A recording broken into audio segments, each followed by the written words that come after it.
the familiar voice in the background of Jared Parcella, and that's a voice that you've been able to hear throughout the history of Parkview Field. And for Jared, his time with the organization goes all the way back to the fairly early days of the Wizards. He joined the franchise back in 1999, and here is what Jared shared earlier this week, yesterday, on Twitter. Time to close out a 20-year career. Thanks for the memory, TinCaps and Mike Nutter.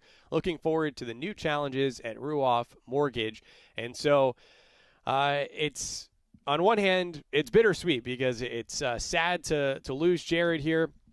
Not only was he the PA voice, that's how maybe a lot of fans came to know him, but more than that, he was the director of group sales. And so when you talk about the success of the franchise and averaging about 400,000 fans per year, among the highest drawing teams in all of minor league baseball, Jared's such a big part of that, such a great team player, a friend for all of us here at the ballpark. And so we certainly wish Jared and his family this new career for him will give him the opportunity to spend more time with his kids, Preston and Avery, and his wife Colleen. So we're certainly still going to see him at the ballpark. There'll be fans here, and he might even wind up with a Ruoff office downtown across the street. So maybe we'll still pass the mic over to him to moonlight as the PA announcer from time to time.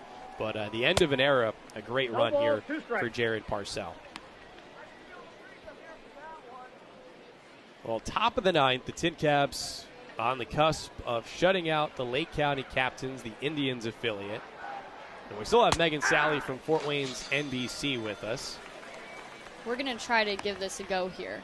I haven't done play-by-play, John, since I was in college, which was a few years ago. Although I might look young, I've been out of college for a few years. Just a few. Well, yeah. Just like the old Albany Great Danes days, feel free to try to do play-by-play if you would like. All right.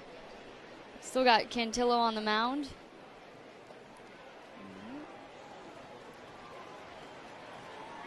This is so not natural for me. I'm just so used to being on TV in a different way now.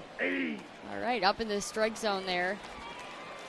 And yeah, it's like a TV broadcast. Yeah. So you can just kind of jump in with the call whenever you want. All right, well, foul tip. See if Cantillo can get him on the strike 3 here. 0-2 count. Ball, that's inside. Now the graphic there said he's getting tired, so we'll see what Joey has left in the tank to get through these last couple outs.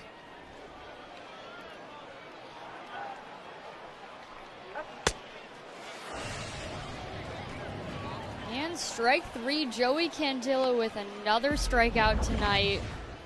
He's been pretty sharp on the mound, obviously pitching a shutout, 7-0 right now. The Caps still in the lead. Nice, and when you're doing play-by-play of a game in which Joey's pitching, you almost just want to get a recording of saying swing and a miss, strike 3, and you can virtually play that on a loop many times over.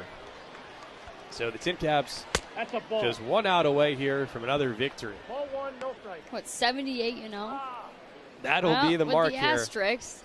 Yeah, potentially. It's a year of asterisks maybe across sports, including in video games.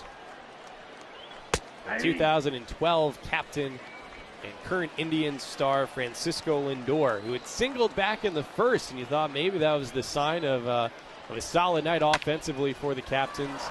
And he comes through again now in the 9th with a single, but still not nearly enough. And again, the Caps only need 1 out to win this game, 7-0. So, but how much does he have left in the tank? I guess that's. So how can you see it on here? Oh, energy, the energy level there. Would that be? I'm not used to video games. Yeah, and I'm still not used to that part of it either. But there was at one point it came up saying he was getting tired, really spelling it out. I think Ryan Weathers has been warming up, available in the bullpen. While the real Ryan Weathers is at the Padres summer camp now in San Diego at Petco Park. Had a chance to exchange messages with Ryan earlier today. He actually wanted to join our broadcast too, but he has a workout right now in San Diego, so unable to call in. A good problem to have for a baseball player right now. Yeah, because as we've talked about, we've been able to catch guys being more available than usual these days. 2-2 on Jose Ramirez, and getting to see Lindor and Ramirez, just reminders of the fact that you see all-star players come through here at Parkview Field. So on top of the affordable, family-friendly entertainment, you get to see the best on their way up as well. And on deck is a guy that I'm pretty familiar with. A current Yankee, Gio Urshela. Yes. The payoff pitch hit to shallow center. Torrey Hunter, the legend, with great speed, chases it down, and the ball game is over. Final score, TinCaps 7, Captains nothing, and Fort Wayne is now 78-0 in the video game season. I love that little tag on the end. You do need to sort of modify that. Yeah. Well, this was awesome. Thanks for having me, John, and it was some fun. Honestly, I don't get to do this every day. Neither do we, but we're at least bringing it to everyone once a week on Thursday nights at 7 o'clock, streaming live on Facebook, YouTube, and Twitch, and we'll see what other platforms we can add along the way.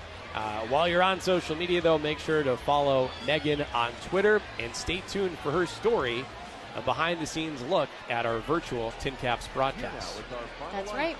We'll share it online and on our website. And do we have anything to get to see from you on tonight's 11 o'clock news on Fort Wayne's NBC? Yeah, so tonight, it's a little bit of a basketball-oriented show tonight. We talked to the Indiana Fever earlier today. They're expected to start at the end of the month, according to Tamika Catchings. Also, we talked to Kyle Mallers, who graduated from Carroll High School here, and he will play in Portugal come September. Fingers crossed everything goes the right way, logistics-wise and COVID-19-wise for him. So we caught up with him and an opportunity there, and a few coaching changes here locally. But that's what's on tonight on Fort Wayne's NBC. Good tease, and congrats to Kyle Mallers, a Ball State alum, too, here from Fort Wayne. So we'll check that out later tonight. Maybe include some highlights from the video game. I know you guys have to pre-record a lot of stuff nowadays, but we appreciate the coverage here of the TinCaps. And so, Megan, thanks. We'll see you around, hopefully more frequently as things, hopefully everyone wears a mask, gets healthy, things get back on track. But now you see Joey in the red, white, and blue rocking the patriotic uniforms. Got a special virtual fireworks show for everyone to see while there's still plenty of daylight here in Fort Wayne. But, of course, a big tradition for the 4th of July fireworks to be shot off the Indiana-Michigan Power Tower here a couple of blocks away in downtown Fort Wayne. So we'll have virtual fireworks coming up, including some from a past 4th of July. Before we get to the fireworks, though, want to thank Megan for joining us, as well as Padres catching prospect Blake Hunt, who was with us for a few innings earlier tonight. In case you missed it, you can watch these archived broadcasts later on. And then, of course, big shout-outs to Zach Webb at the controller, guiding the TinCaps to yet another win, and our producer extraordinaire, Tim Badgema, plus everyone else as part of the TinCaps front office staff, particularly in our marketing department. I'm John Nolan saying thanks to you for watching. Be well, happy 4th of July, and we'll talk to you next Thursday night. See you later.